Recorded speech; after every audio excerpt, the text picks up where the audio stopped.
Hello and welcome to today's live chat, 8 o'clock in the evening, my time, 2000 hours here in Poland. I put the light on just in case this goes on long enough so that you're no longer able to see me. Just over the border in Ukraine or in Belarus or Lithuania, it's 1 hour ahead.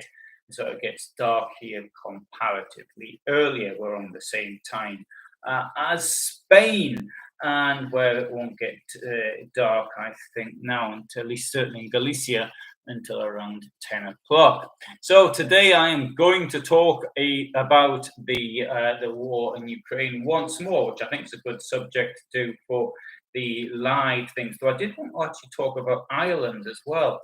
But I might do that on a different day. The question here I want to try and answer is how is this conflict going to end, and what can be done to bring it to an end? Well, more or less, let's go through the options of things that could happen. Now, I still think that a Russian victory is possible, but the thing is, how can we define victory? What does victory mean? If you buy a lottery ticket for five, whatever your currency is, pounds, euros, dollars, and then you win 10 in the national, I think you've won. You're up on the deal. What if you only win five? Some lotteries do that. You get your money back. Have you won or have you lost? Well, that's a hard thing. That's a hard thing to say. Now, in this case, anybody who personally suffers is a loser. They have lost, and the best that can be hoped for the Russian troops which are going into battle is that for them to win the lottery, the first prize is to return in the same condition as they went there. It's slightly different for the Ukrainians, of course, because victory, even for them, would obviously mean that they keep their health, but they also keep their liberty and their possessions. So that's that. Now, the Putin made it utterly clear on the 24th of February what his aims were and what Ukraine could do to stop it. It could completely surrender and give in to a Russian occupation of the entire country. That's what his aim was. So that would say victory for Russia. Well, I don't think that is now going to happen. I don't think there's any chance of that. Having said that, I think there's more chance of that happening than there is of the opposite, which would be an absolute Ukrainian victory, which would lead to the liberation of Russia. I don't think there will be Ukrainian tanks going down the high street in Vladivostok, although as much as I would like to see that. So I don't think that what the victory as far as Russia is concerned, probably, and this is a likely scenario, is to hold on to the land it's already got. Now, one of the things that Dmitry Peskov said would be that if they hold Lugansk and Donetsk oblasts, regional oblast is the administrative area, province, if you like, and if they held all of that, then that would be a victory, plus a land bridge to the Crimea, which so therefore that would include Kherson as well, more or less the land that they're holding right now. Obviously, they still do not control they only control part of the Donetsk and Lugansk oblast. So what they would probably want to do, they keep the front in the south where it is, and occupy all of the Donetsk and Lugansk oblast, and that would be it. So that's their idea of victory. Hello, Annie. And so that's number. So as far as Russia's concerned, I think that would be a victory. So what about Ukraine? Well, obviously, I think this case it's more difficult to say because there's a number of things which Ukraine has as war aims. And some of the war aims, hello Dave, are less, how shall I put it, less to do with territory and more to do with justice, such as they want the war criminals, the criminals, and I don't know if they are war criminals, because that's a more technical term, but they want the criminals who are responsible for the killings and the rapes to be handed over for justice. So that is clearly a Ukrainian war aim. Whether or not Russia would allow them to be handed over, I highly doubt it, unless, of course, Russia is liberated. There's a regime change in Russia. Then I would expect a more progressive regime, more pro-Russian regime, a regime of Russian patriots rather than just the thieves who are stealing from the country right now. Then perhaps they would actually hand over the criminals. Now, what about? Let's have a look at from a geographical sense.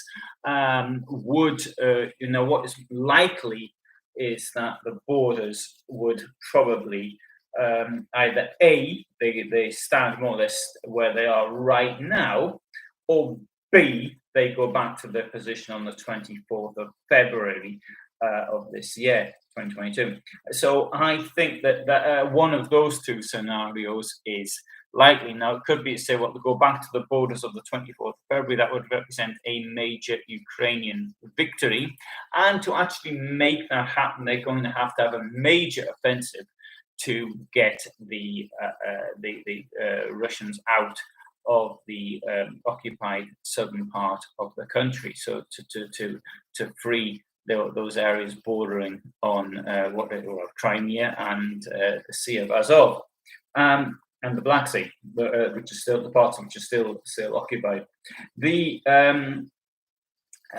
I suppose that is fair. But what would that mean? Would it be possible, for example, to liberate the Crimea? Now, clearly, the Ukrainian government wants to free as many Ukrainians as possible, and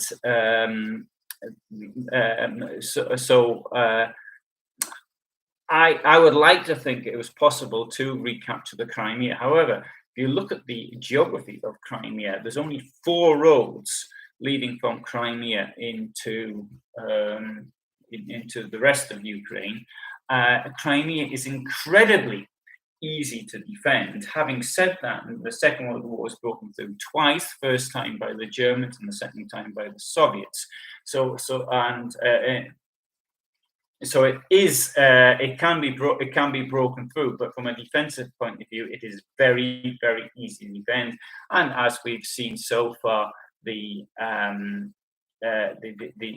weapons that we've got now are the Ukrainian that exist now easily lend to the defense to defense. So hello, Christopher, Jasper, and C. So I don't think that it's absolutely realistic to believe that Crimea can be liberated, but I accept that that would be a realistic war aim. What I personally believe is going to happen is that the front is going to get stuck, and I've referred to this as a sort of the Golan solution. You've got the Golan Heights in Israel, or annexed to Israel, and the front is more or less where the borders between Israel and Syria are. And you can sort of drive along. It's really nice. It's a really good place to go to. I really like that.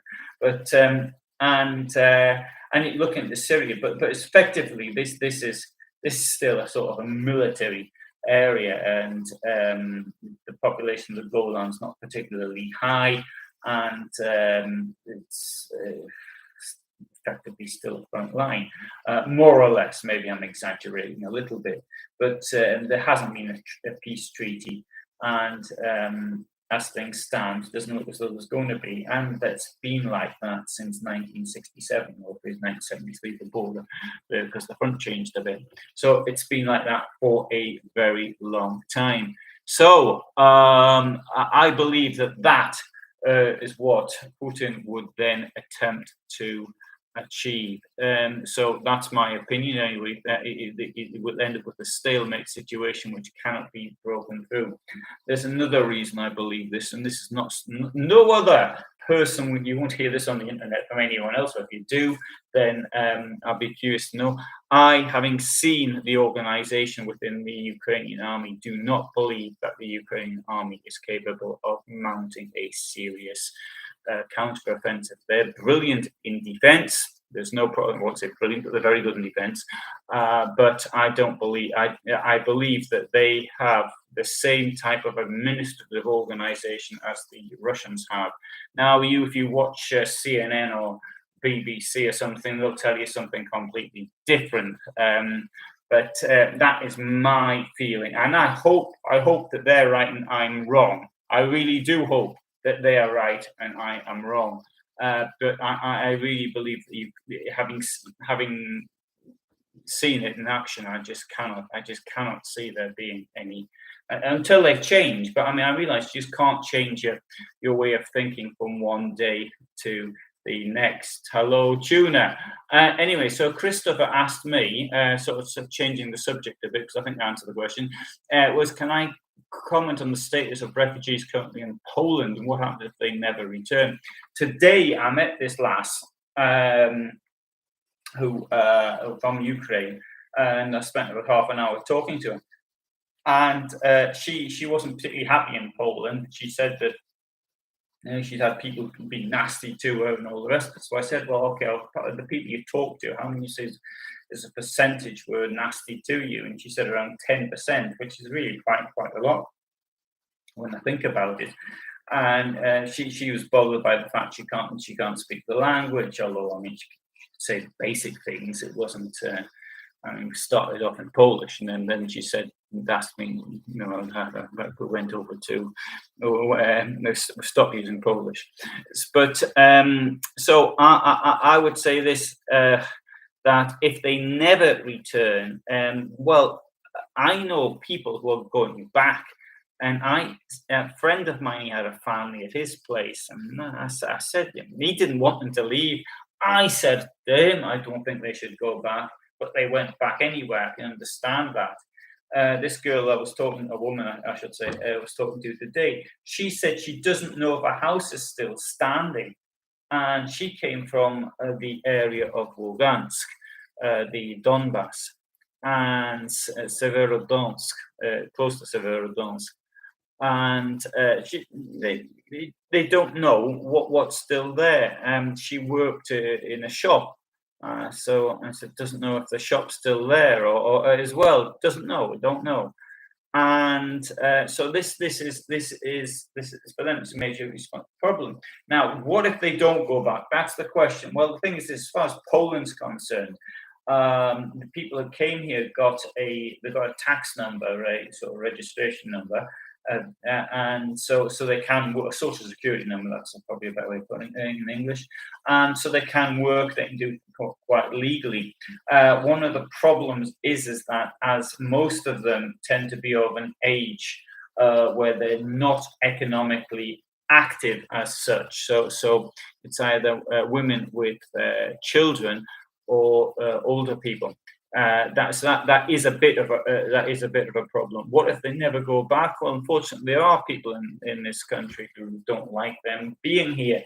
I would say that they are in a minority. So she said 10%. Well, but I have also met these people who are complaining.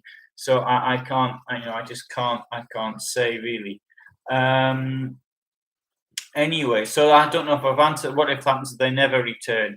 If the front stabilize, people when they leave a country, the sort of populist media would have you believe that everybody's sort of flooding to the United States, the United Kingdom, or France, or what have you.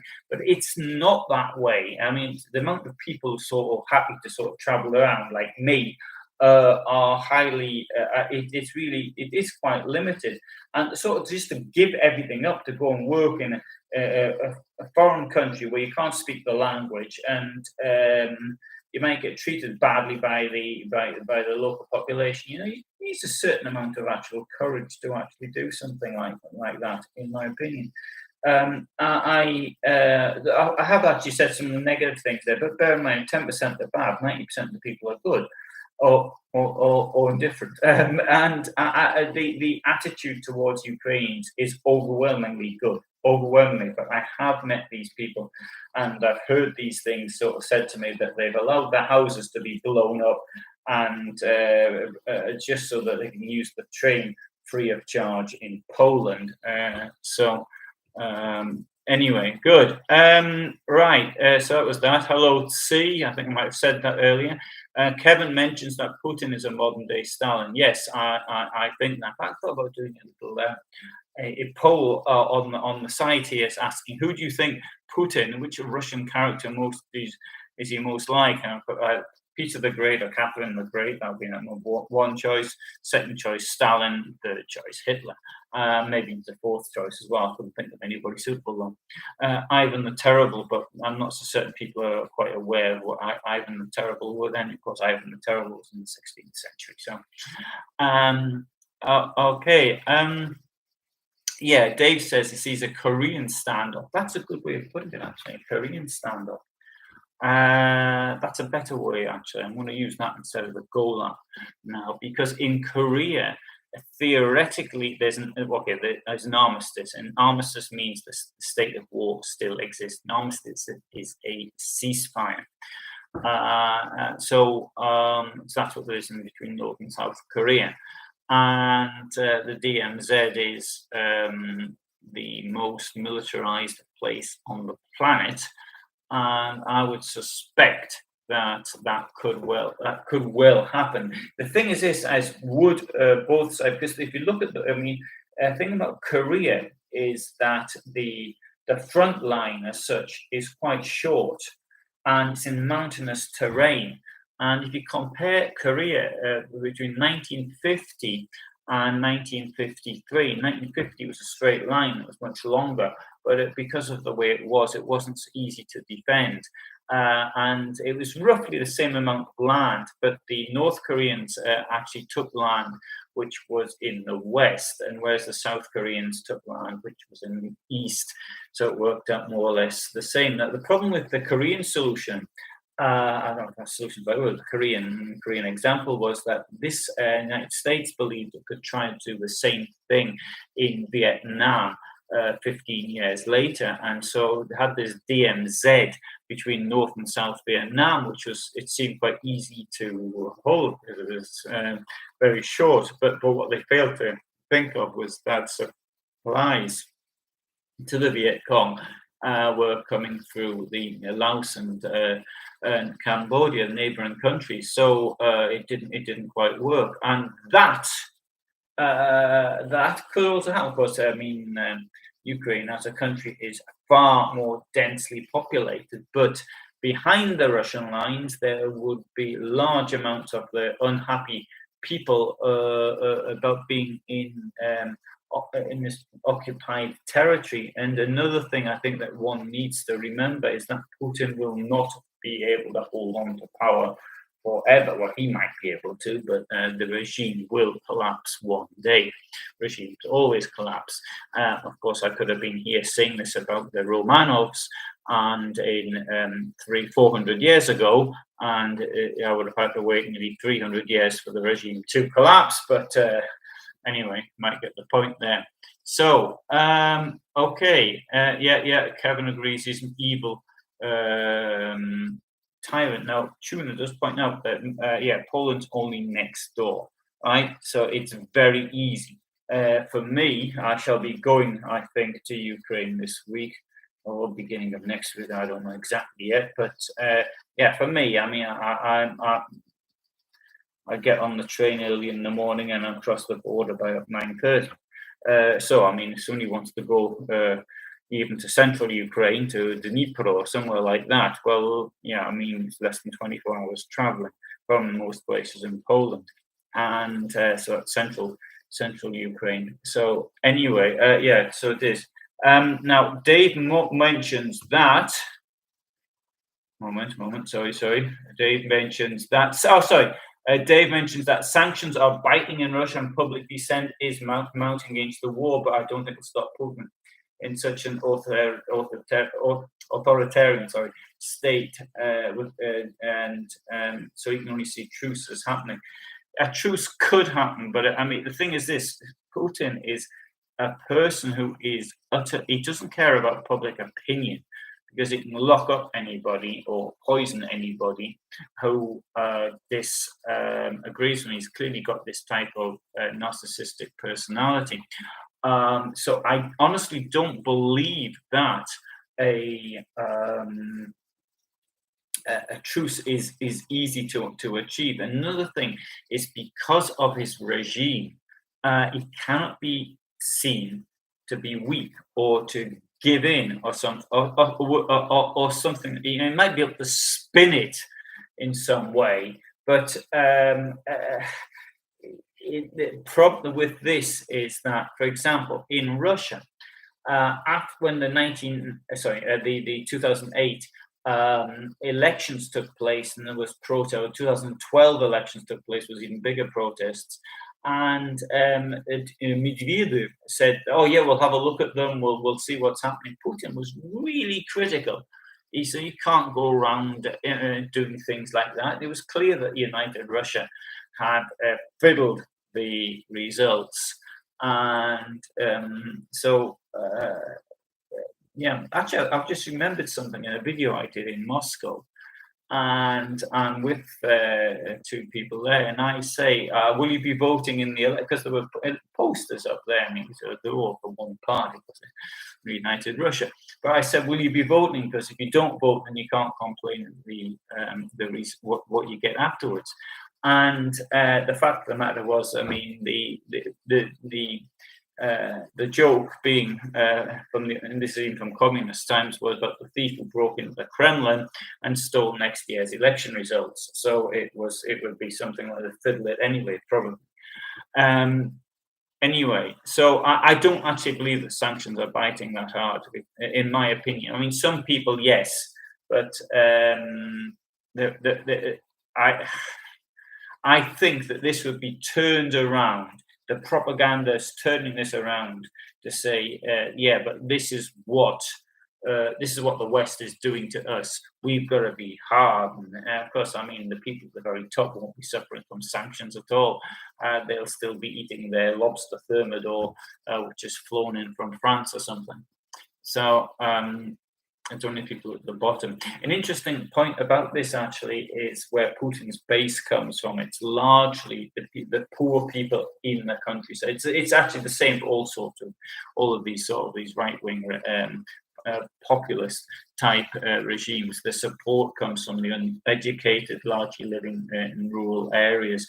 I do appreciate there are people in Moscow and Petersburg which will give him some support, but it's nothing like the support he's going to get outside in the country, where people really will feel that they and also notice the difference between what it is like now and what it was like 25 years ago. Anyway, so Tuna writes they'll make up for several million Poles who live in the UK. Yeah, well, yes, there are quite a lot of Poles, but they do. But there's a difference here because the Poles in the UK are economically active. A very high percentage of them are economically active. There's not that many who are not economically active. So as far as Poland, when the United Kingdom was still in the European Union, and the people actually came from the European Union were people who were contributing quite to the tax take of the UK. In the case of the Ukrainians coming here, as I said earlier, the percentage-wise is larger. Is people who are not so economically active. Dave says he loves the Poles and doesn't have any problem with them in the UK or anywhere else for that matter. And Dennis is late again. Hello, Dennis. And Christopher writes, but the Poles will force Germany to take them. Putin will deliberately crush the EU with the costs involved with aiding the refugees. Yes, well, this is how Putin has.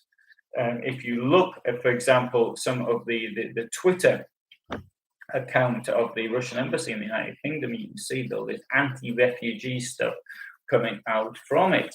And the point of this is that they create, the Russian neo-Nazis, Putin's regime, they create the refugee problem in the first place, as by these, for example, in Syria with this mass, this indiscriminate bombing and support for the Assad regime.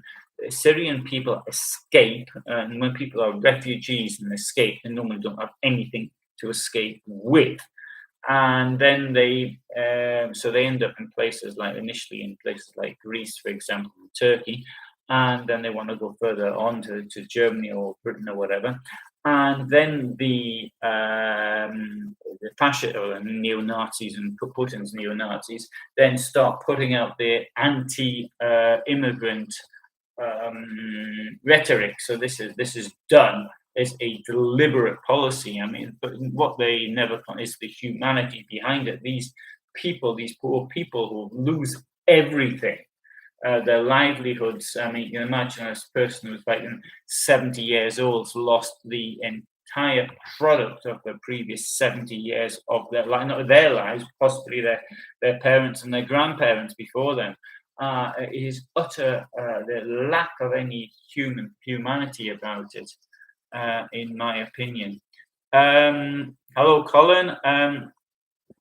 And Dennis writes, most of those who've left Ukraine and are allowed to do so will work, pay their way, same as other people from other parts of the world. And open borders increases overall freedom. Yeah, I absolutely agree with that. Actually, up to a point. There is one problem with immigration, or more to the point, emigration, is it's often the people who are best educated who emigrate. So you get countries, for example, in the third world, which poorer countries, which may pay for some lucky people to go and have some good education, some in another country, learn something which they want to bring back to their own country, and then they just stay where they are. I've seen this myself in particularly when I was a student in Paris. That people would come from Africa and South America, and then they just continue staying there. So. People, if they get an education, this is probably one that you get this poaching from the countries, the brain drain, and this is part of a problem. I don't honestly know what the solution is to it, but that's the reason why. I mean, finding a decent doctor in many countries is really difficult, because all the doctors know they can get a job if they go off to Europe and North America.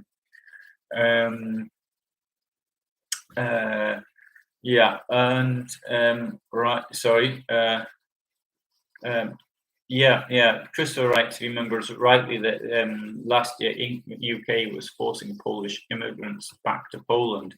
I don't think that's actually happened, actually. It might have done. I don't know. It might have done. I wouldn't know.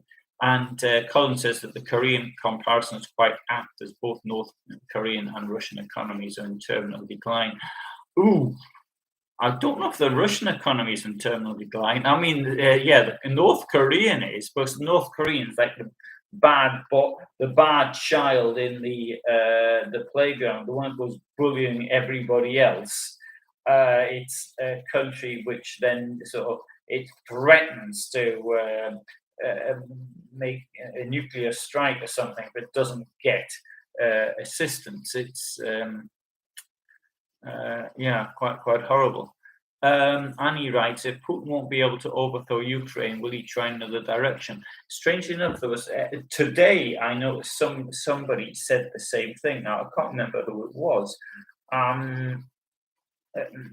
It made a suggestion. Okay, so the Ukraine adventures failed. So let's give it another shot somewhere else. I don't know where. Maybe Georgia. That's an easier target. Harder for the West to defend it. I mean, Armenia, was it worth having a crack at that? It's a small country. I don't know. Just an idea. Azerbaijan. Well, they probably wouldn't. Armenia and Azerbaijan, one or the other. Yeah. Right, so Dave says, I think Putin was put in power deliberately to turn Russia to a pseudo-communist state and essentially a Cold War footing against NATO.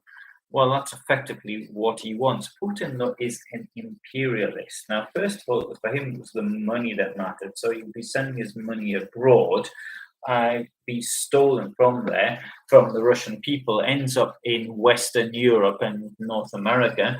And so therefore he's got his sort of pension plan sorted out. He's got this fantastic palace in Sochi, which you can see on YouTube on the site of Navalny's site. And I think it might even be in English, that video. And so he got all this wealth beyond anybody, his family's dreams. And he's sort of blown it all by his delusions of grandeur, pretending to be Peter the Great, as Adolf Hitler also pretended he was Frederick the Great. So they sort of see these 18th century historical characters as being within their embodiment. And so what Putin is seeking to do is to restore what he sees as the glory of the Russian Empire, when the serfs knew their place, which was to be controlled by the aristocracy, despite the fact that his own great-grandfather was also a serf. And I did a video about that one. Right, so Dennis writes, when I watched the footage of ballot boxes being swapped when Trump claimed a win he didn't have, then watched the clips of ballot boxes being stolen by Putin thugs, I couldn't tell which was which. Well, we did see, for example, it was filmed in 2012. You could see the stuffing of the ballot boxes. It was one case I remember, I think it was in Moscow as well, it was actually filmed by accident, or the security camera got it, and then they published it by accident or something like that. Colin writes, does anybody else listen to Wind of Change and think a lot of positivity and hope just evaporate? Well, I don't know what Wind of Change is, but I do think a lot of positivity and hope has evaporated. I mean, let's face it, in 1989, which I suppose must have been in hindsight the most exciting year of my life, for me as a former Cold War warrior, and we had all this positivity and possibilities appearing, and the chance for example to do other things. I mean, as we see now, the only thing that did was to push the borders back a bit. Having said that, in 1989, the place where I'm now sitting, which has today it has a standard of living which is absolutely comparable to that of Germany's, had a standard of living which at the time was actually comparable to that within the Soviet Union. So has actually gone farther. In Russia, if you go to big places like Petersburg and Moscow, and you can see it's very, well, I wouldn't say it looks very similar, because something quite different. But I mean, you see things you'd recognise and all the rest of it. I have to say though that if you go up to the countryside, it's completely different. I mean, it really is. It looks poor, and roads are in an awful state. And I mean, it's quite. You might think, no, it's got its charm and all the rest of it. Anyway, so Dennis says he's met a lot of Poles who are working really hard, and yes, certainly that is the case. Hello, essentially keto, and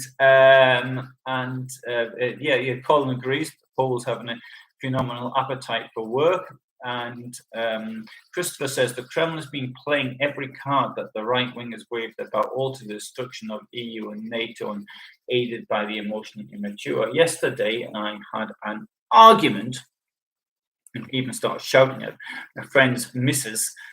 Brought up I just walked off and discussed, but she started actually repeating some of these ridiculous conspiracy theories of Zakharova, the coming from Russia about, and her thing was, which I meant to check, something like the Ukrainian prosecutor had sort of investigated that crimes committed by the Ukrainians in Donetsk about them, that they had been bombarding Donetsk, and that the Russian army didn't invade in 2014, and it's some kind of that's a nonsense. They're showing the level of. I mean, having said that, I heard sort of from her before the brainwashed conspiracy theories, so I didn't. I don't really know, but yeah, when you see people incapable of thinking, but then again, if people believe in conspiracy theories, they usually are incapable of questioning and their logical thought. That's how conspiracy theories work. Yeah. And Tuna says he knows some Eastern Europeans who are selling drugs, scrounging off the Social Security and clogging up the schools and the NHS. And Kevin knows people he says that Ukrainian people are amazing and inspirational. And Chris asks, in my opinion, Sweden and Finland joining NATO. I think this is. What else did Putin expect? What if he goes invades another country? And then other border countries say, we want to join NATO. It stands to it is so obvious that they would do this. And because now Finland is with a border, it's now increased, 4 or 5 times the border between NATO and Russia. And and also the addition, incidentally, is something here which is really important. Is now Finland. There's not many people live in Finland, but because of the Finnish military system, is that Finland has an army which, in theory, is bigger than that of the United Kingdom. In fact, it's or Germany. And I know it's got a population. You can look this one up. And the population compared to the British population is about 20 times larger or something. Well, not almost 20 times larger, and 15 times larger. But because the way this is, so suddenly we've got these Finns in it, which this really makes a huge difference. I mean, the last country to join, if I remember rightly, was North Macedonia, which I don't suppose that really bothered anybody too much. But with Finland and Sweden, this really adds a huge potential. This is the biggest increase, I would say, to NATO since certainly since Poland, 1997. So I personally think it's great for world peace. And I think it may make Putin think again, but I honestly don't believe that Putin feels threatened by NATO or anybody within the Russian establishment that feels threatened by NATO. They use this to frighten people. This is the whole point. It's a bit like when adults talk to kids about ghosts and demons and things like that. They don't believe it themselves, but they thought, well, it might frighten the kids. That's how I see it. And so anyway, I think so. So I don't think it bothers Putin, but in all honesty, I think that was something he could then turn around and say, look what they're doing to us. This is getting worse and worse. We were right to attack Ukraine and break out of encirclement. That's something the banks say, break out of encirclement. That is my prediction. And anyway, Tuna asked about Harold Macmillan, who was the British Prime Minister at the beginning of the 1960s. I'm not too certain what he's asked for that. Annie mentions that that's a song by the Scorpions. A Wind of Change. Yes, sorry. And so I think that Finns and Swedes joining NATO is a pretty good idea. So Clayton, hello, and Ollie says that this is going to end in 2014 style stalemate. Look at that. I was trying to think this good example. So I said Golan, and I said Korea. We've got a 20. We have an example from Ukraine. We've got this stalemate situation where shelling continued. We had the Russian army in occupation of Donetsk and Lugansk, or parts of it, and Crimea, all of it, and yeah. So it is effectively that's what we're going to have, but not on the same front lines, or maybe in parts of the same front lines, but mainly it's in bigger than that. How will Mike asks, how will the Russians explain the dead Russian soldiers to their families? YouTube says the Russian military is refusing to say soldiers are dead, but saying that they are missing in action. Yeah, well, sooner or later, if somebody's missing in action, they've got to come. There could well be that they are missing for a very long time. I think what will happen is that, for example, for those Russian troops who were killed in 2014, for example, in the Donbass when they weren't there. Again, once more, I mentioned Vice News, where they went to the cemeteries where these people had been buried. There was one particularly in the Pskov region, and they found themselves in problems with the FSB, the security, and not only that, the services and the Secret Service, the Gestapo, and also that they would arrange for sort of protection by the local neo-Nazi thugs, which from United Russia. So that's what I think would happen, is that the families would be bullied into keeping silent about it, because that is what's happened in the past. And anyway, so this is not a warmonger, but the pan-European position has to be definitive and resolute.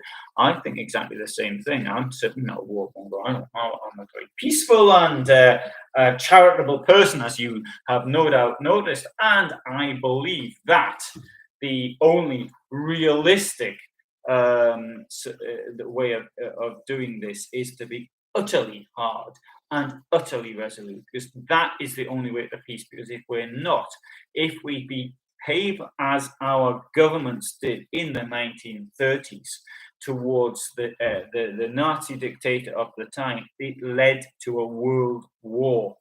Now, if every country is in this state, it shows resoluteness. It supplies the weapons to Ukraine, leaving the possibility for peace, which is for Russia to get out of, or Putin to get out of all the territory he's occupied, including Crimea, then he can stay in power. That's it. Then it's up to the Russians to get rid of them. This time, unlike what happened with the old elder George Bush in the 1991, where he told the Iraqis to rise up, they did that, and then they said, "Oh no, we weren't being serious." Nobody up until now has told the Russian people to rise up. Well, I suggest they do rise up, but then again, I'm not in a position to tell them what to do. And so, yeah. Christopher asks this really good question about how will Ukraine rebuild. Here in the USA, midterm elections loom, recession is very possible. So talk of sending lots of dollars to Ukraine is a major political problem. Yeah, and I agree. I mean, this is horrendous. The amount of money that's going. You take a missile which costs $1.5 million can destroy a bridge which costs $100 million. One missile that rams into a block of flats and it destroys 100 flats. Well, that this is even without the human content. I mean, people who are going to be physical injured, persons lost an arm, a leg, or whatever, is physically incapacitated for the rest of their life, and how that has to be met somehow after the American Civil War in 1865, I think was 1/6 of the entire budget of the state of Mississippi went to supplying artificial legs. And now today, just imagine the costs are astronomical of helping these people who are Ukrainians. I mean, the infrastructure. It is absolutely horrendous. The cost of building one bridge, I use that as an example because it's what not how much they cost. But anyway, yeah, Colin writes, what's my feelings about Ukraine turning off the Russian gas to the European Union? I think they're rather daft, the Russians, to do this, to be honest, because as long as the EU's buying it, they want to sell it. And I can't see what it does except for their home market. On the other hand, I don't think the EU should be buying the gas in the first place. I find it incredibly stupid that we find ourselves now in a situation where we were so dependent on gas, because the idea was, okay, we've got nuclear, we'll get rid of the nuclear, we'll use gas, and until such times comes is that we can use green energy, just use the gas. But the green energy, that's something in the future. We don't, okay, it probably will happen, of course, but we don't know when it will happen. And it's a ridiculous idea. Now, people are frightened of nuclear power. The reason they're frightened of nuclear power is largely because of Chernobyl. Again, it's a Kremlin failure. And so in order, because of a Kremlin failure, obviously Chernobyl was an accident, it wasn't done deliberately, but because of one Kremlin failure, we make ourselves dependent on the Kremlin. It's absurd. It's totally absurd. Now, the thing about green energy is that now green energy is really good for some things, but the problem is storing it. And how are you going to store it? Well, it could be stored using the grid that we've actually got. I did meet somebody in 2014. I had a long discussion with at a trade fair, and he said you could actually everybody could have a battery bank in their own home, but as things stand, the technology that doesn't really exist. Another problem with this is that to build these batteries, we need largely nickel, and guess where that comes from? It comes from Russia, largely. I think Russia's the number one exporter of nickel in the world. So I don't know. My batteries, I have these batteries in my motorhome, which are made from lithium phosphide, LiFe, lithium, Fe, ferrous, phosphate. Yes, that's it. PO4, and which is really interesting, technology. But again, lithium, where's that come from? I think Russia's the second or third exporter of lithium in the world. Can't remember exactly now. So it was absurd that we made ourselves dependent on Russian gas. Now, apparently, George Bush, the younger, told this to Angela Merkel when he was still president. So I think it was the last time he went there. So that would have been 2007, 2006. George Bush brought the subject up, how ridiculous it was to make them become dependent on Russia. And Russia in 2006 wasn't being aggressive to anybody other than its own people, or the Putin regime wasn't anyway. So okay. Clayton writes, as for this current situation, I'm afraid it looks like there could be a long police action of attrition. Yep. And as long as Putin stays in power, I think that's highly likely. And Claudio sends peace and love to everybody from Brazil. That's great. Hello, Claudio. Clayton, I suspect, actually maybe in Africa. Nickel is quite the mineral. Kevin writes, Putin should know from history it's not going to be favorable for him. He will be remembered as a killer and a despot. Yeah, I don't think he could care less, to be quite honest. How history remembers him. Don't think it makes the slightest bit of difference to him. Dennis writes that the problem with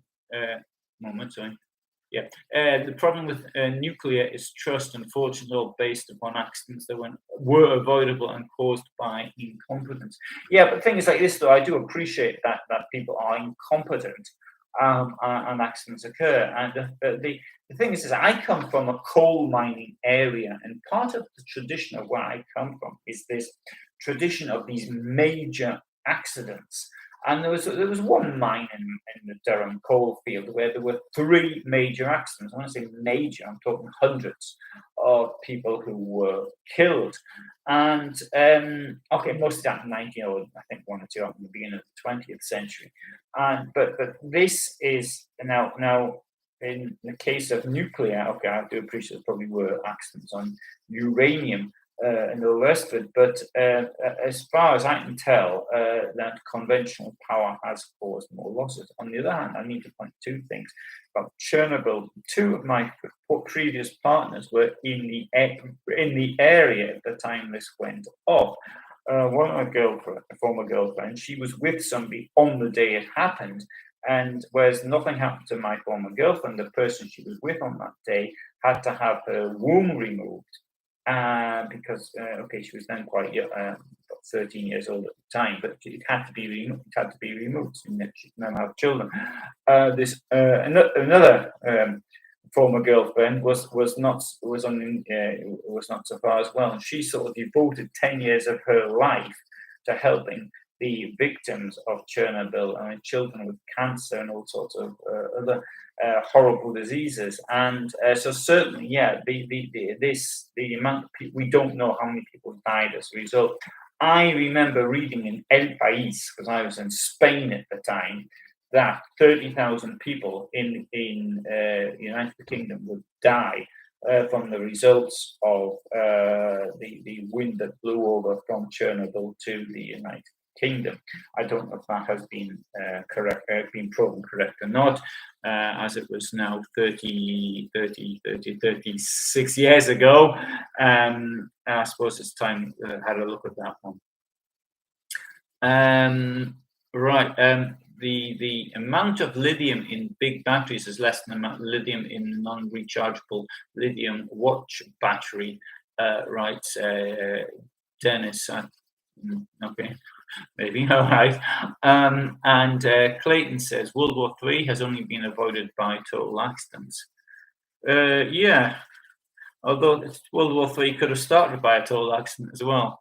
Ollie writes, how does one overcome the blockade and leverage Russia has over them on that front? I think they're talking about shipping it from other countries. Yeah, the thing is that you can get, I saw something on the news, you got this gas. It was exported from, I can't remember, it was maybe in the United States. It went into Lithuania, and this one ship would make up for all of Lithuania's needs for the next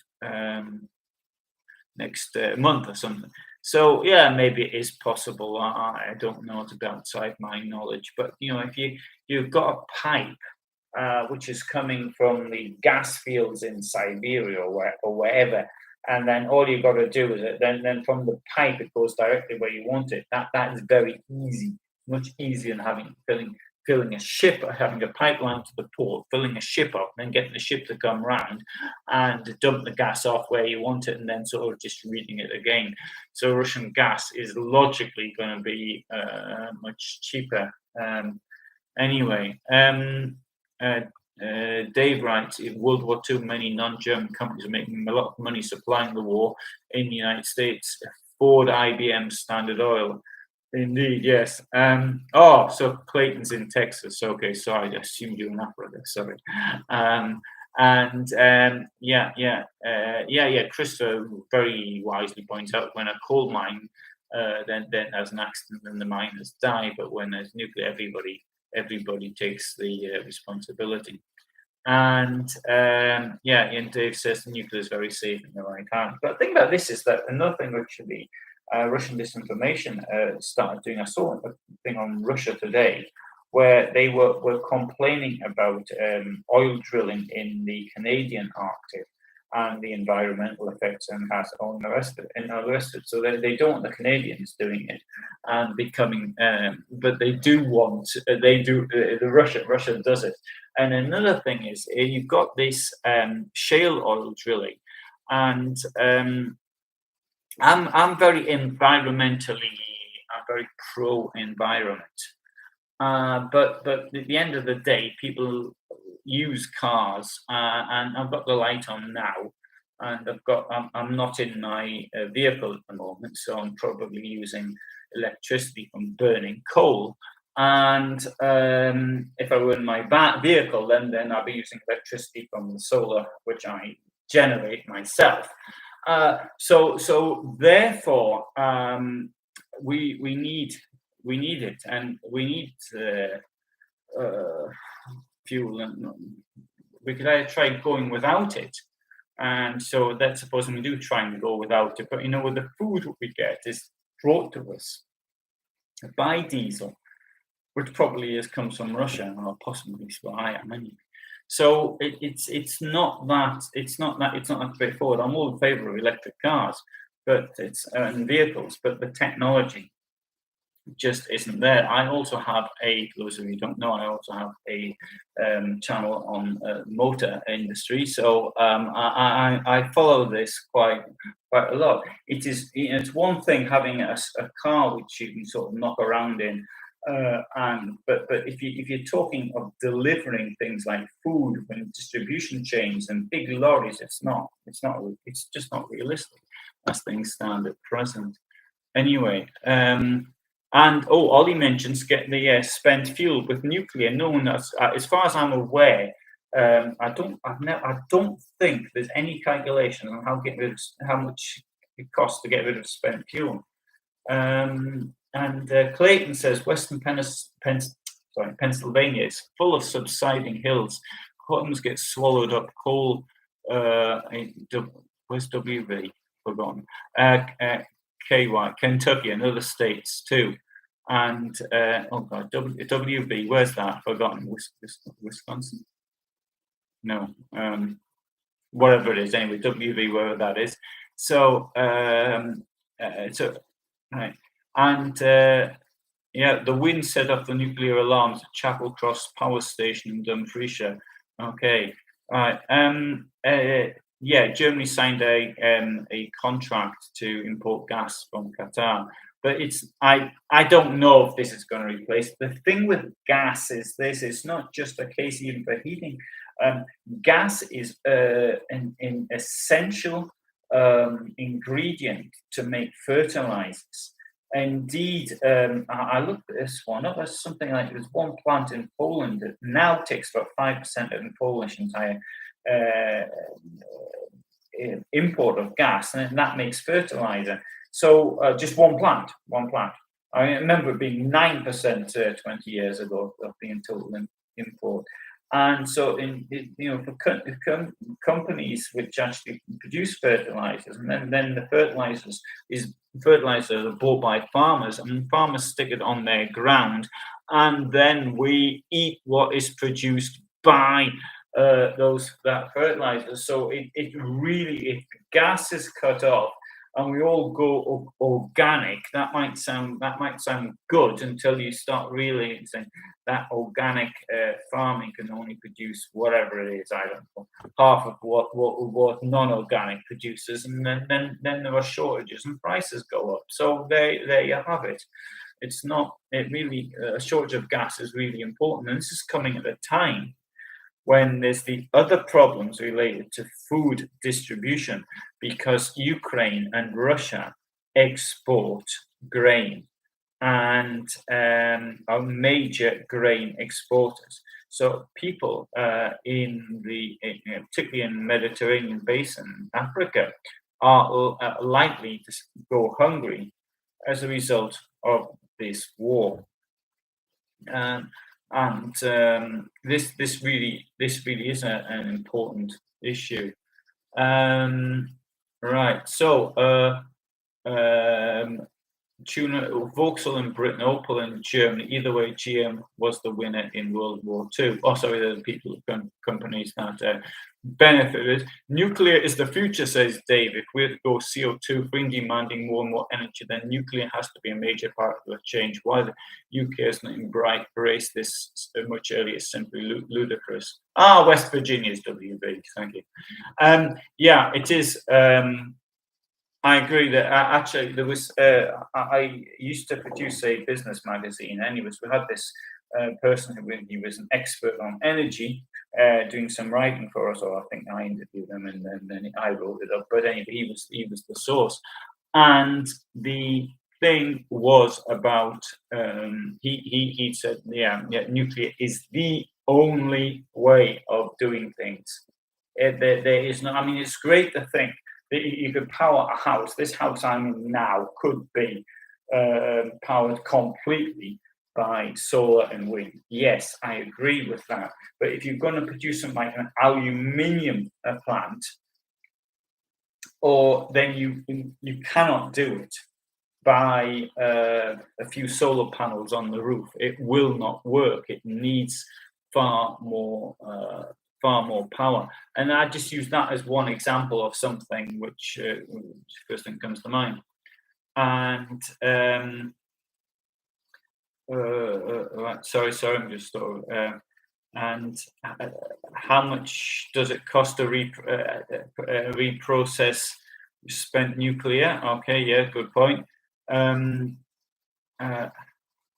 Yeah, Dennis writes that we do know how to make nuclear safe, but we need to have politicians 3 steps away from decision making. Because no politician will say, yeah, we're going to go more nuclear. Well, having said that, I remember Nicholas Ridley, who was the energy minister in Margaret Thatcher's government, saying something along those lines.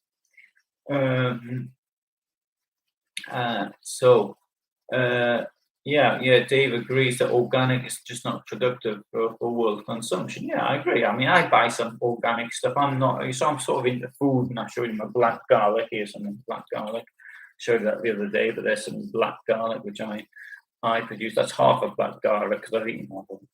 And I mean, with organic, I'm not really that bothered. I don't know if I want to spend all that much money. It depends on the product. There's some things which I think are worth going organic with. Others I just don't think it makes any difference. Don writes, hello Don, it comes down to the resolve the Ukrainians, pretty apparent resolve of the West to finance and support this over the long haul. The United States alone spends 10 times more on this defense. The US certainly does spend more on defense than other countries. I don't think it's 10 times more, but in other countries within NATO. Israel sort of spends far more than US does per capita, but sure. And indeed, actually, Russian spending on the military per capita isn't all that exaggerated. Now, at this moment in time, I can't pull the statistics off my top of my head, but it isn't super exaggerated as some people might think.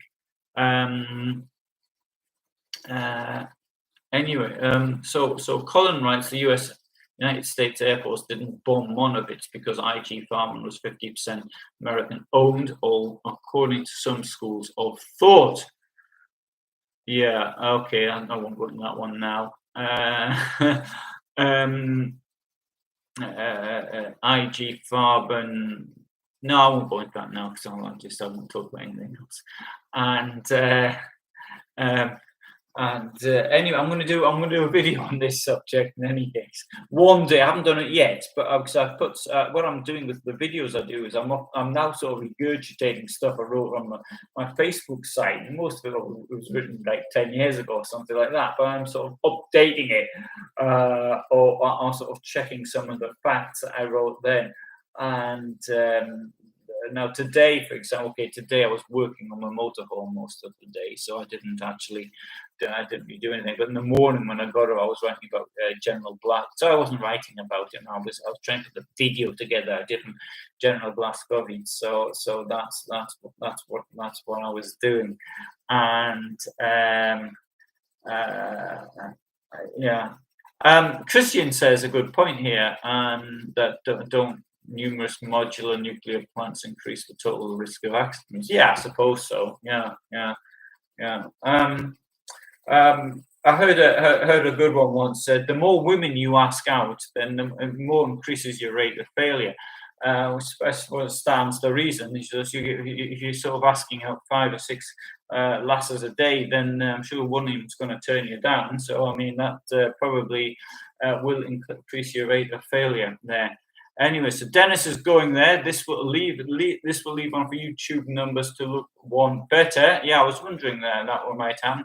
Economically, says Don, US, UK, and all the West, Russia can't beat us combined of the wrong hole. All Putin can hope for is a breakdown support from the West. Yeah, yeah, that's it.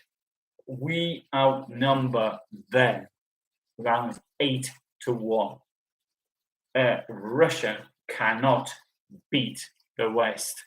The only way of beating the West is to sort of divide us.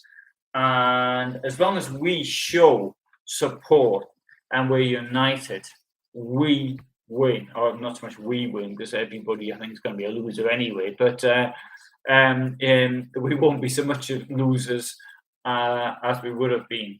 And we can free Ukraine. And so really, at the end of the day, it's up to Putin to pull out. Okay, right. Dave mentions 5 or 6 a day. That's his total for my life. Oh, all right, okay. And